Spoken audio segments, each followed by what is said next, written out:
Sveiki visi, su jumis Vytautas Šimanskis.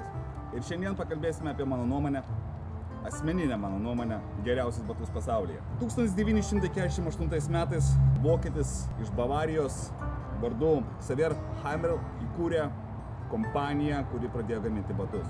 Vienas iš tokių etapų, kai jis gamino kitoms įmonėms batus, kurios buvo skirtos kelionėms į gamtą. Ir praėjus kuriam laikui, pakankamai daug, 1992 metais vienas iš kompanijos vadovų, kuris buvo priešgaisrinės apsaugos vienu iš vadų, pagalvojo ir suprato, išbrandino mintį, kad batai gaisrininkams, kurie yra naudojami pas save brigadoje, yra žiauriai nekokybiški. Būdamas batsiuvys, jisai sugalvojo, kad reikėtų sukurti naujus batus. Taip realiai gimė Hikes kompanijos apsauginių batų padalinys.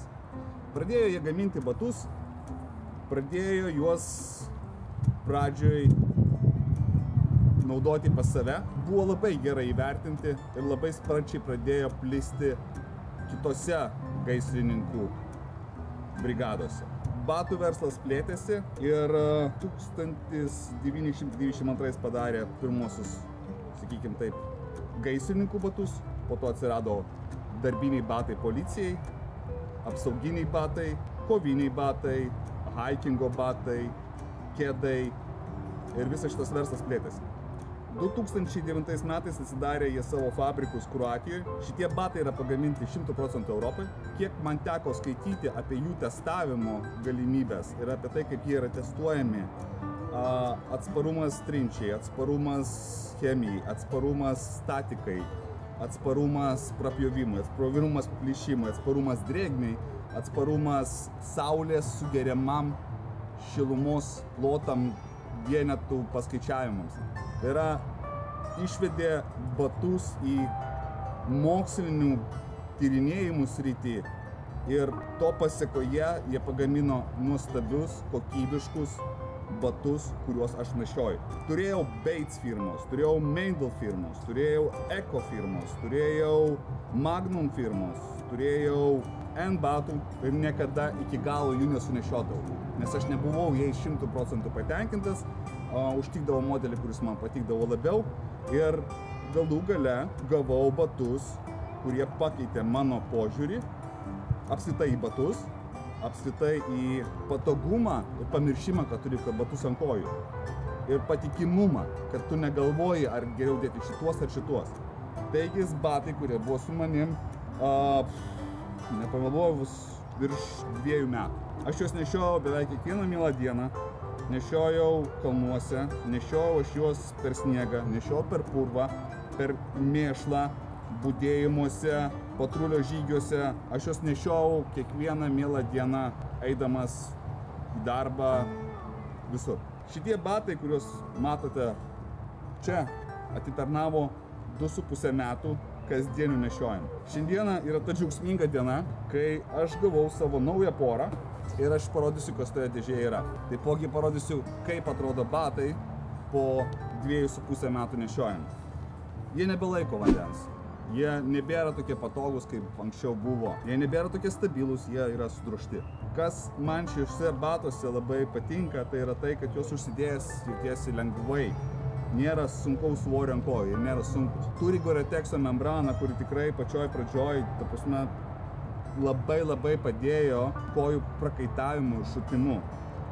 Pačio bato užsegimas ir užrišimas ir fiksavimas, jisai yra vertas atskiro paminėjimo, kas man labai patiko. Tai reiškia, kad batai, kai jie susiveržia, jie turi fiksavimo šitoj vietoj, šičia, turi aseles. Tai reiškia, gali reguliuoti priekinį suveržimą ir antrinį suveržimą, kaip tau patogiau. Tai reiškia, kad tu susiverži, kiek tau reikia, užfiksuoji šitose kilpose ir tau nebereikia galvoti, kad tau batai spaudžia, veržia ar kitaip yra nepatogus. Bato viršaus, matosi, iki čia yra nelaidus vandenį. Savo funkciją pirmus 2 metus tikrai atliko puikiai. Dabar batai turi pažeidimų, aš parodysiu juos truputėlį vėliau. Ir tai buvo priežastis, kodėl aš nusprendžiau, kad juos reikia keisti. Taigi, Vibram padas papildomas stabilizatorius gale. Bato sukibimas yra puikus, protektorius yra puikus, neturėjau niekada problemų. Nėra slidų žiemą, smėlis, sniegas, akmuo, asfaltas, žolė, spygliuota viela, viskas buvo puiku. Batai nukentėjo pakankamai stipriai. Parodysim arčiau, kaip atrodo. Nuo laipimų per spygliuotą vielą mes teko, laipimus per akmenis teko, laipiot per sniegą ir ledą, kopiant į kalnus teko. Niekada nenusivyliau, niekada nesakiau blemba. Blogi batai. Aš visą laiką gyriau, didžiavausi ir visiems rekomendavau Haiksus. Lietuvoje prekiauja kelios įmonės. Prekiauja, tikrai žinau, kad policija Lietuvos naudoja, Lietuvos kariuomenė naudoja. Naudoja šitos batus karinėse pajėgose, policijos pajėgose, naudoja gaisrų gesinimuose, kur žmonės dirba 20 pasaulio šalių. Amerika, Europa, Afrika, Azija. Iš visur atsiliepimai yra neįtikėtinai geri. Medžiotojams taipogi šitie batai, manyčiau, bus labai patogus. Sutrinti jų, nužudyti per šitą laiko tarpą, nešiojant tiek aš nešioju, nenužudyti tiek, kad, ta prasme, nebegalėtum nešioti, jau būtų prakiūrę, jų beveik neįmanoma, nes matot, kiek yra sudrožti. Bet pats batas yra vientisas, niekas realiai padas nesulūžęs. Problema yra gumos atsiklijavimas šitose vietose ir pačios odos struktūros pažeidimai. Kas sąlygoja, kad jie pradėjo praleisti vandenį. Tai reiškia, pati oda per laiko tarpą sutrūkinėjo tiek, kad įtrūkimai yra kiauri ir niekas jau nebepadeda. Netepęs, ruonio taukais nebepadeda, leidžia kiaurai. Taigis, mano nauji Hikes Heavy Combat Shoes. Instrukcija, papildomi įdėklai ir, savaime aišku, batai. Palyginti, kaip atrodo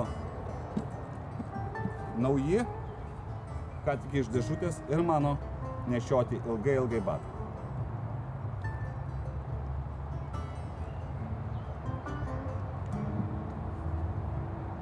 Perspėjimas, patarimas, pirmą mėnesį nešiojant batus bus labai nepatogu.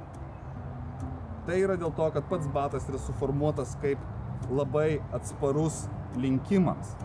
Tai reiškia, kad apsaugos koją pačius pirmus, kaip slidininko batai apsaugos pirmą mėnesį. Vėliau batas pasidaro minkštesnis, prisitaiko prie formos, priauga prie kojos, nejauti visiškai, kad turi batus. Reikėtų rinktis top 10, šitie batai yra numeris 1 mano skalėje. Mano sūnus nešioja, aš nešioju ir aš rekomenduoju juos visiems. Tik išrinkti reikia savo tinkamą modelį, tinkamam darbui. 2009 metais Hikesas atidarė savo pirmą fabriką Kroatijoje. Po kelių metų jie atidarė dar vieną fabriką. Bendros sumoje Hikesas per dieną gali pagaminti 10 000 porų batų. Per metus pagamina iki 1,5 milijono porų batų. Bendra Hikeso kompanijos grupės apyvarta iš batų pardavimo ir papildomos įrangos pardavimo sudaro nei daug nei mažai 150 milijonų eurų. 20 šalių specpajėgos, specialiosios pirmieji responderiai, kaip sakoma, first responders, naudoja šios batus.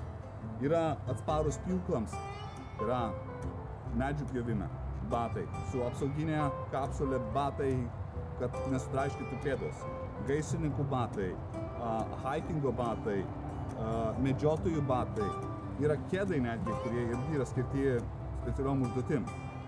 Taigi, jeigu pasižiūrėtumėt Hikeso puslapį, aš manau tikrai rasit batus, kurie atitinka jūsų poreikius ir jūsų reikalavimus, kurie jums tikrai tiks ir patiks. Ir pastabėlė tokia kita, everything comes with a price. Batų kaina nėra pati mažiausia ir batų kaina nėra pati pigiausia, bet kokybė ir kaina yra tokia. Jeigu kam patiko, žiūrėkit, bandykit, matuokitės ir palikit savo atsiliepimus apie batus, kurie manau, kad yra geresni. Lauksiu jūsų komentarų. Iki.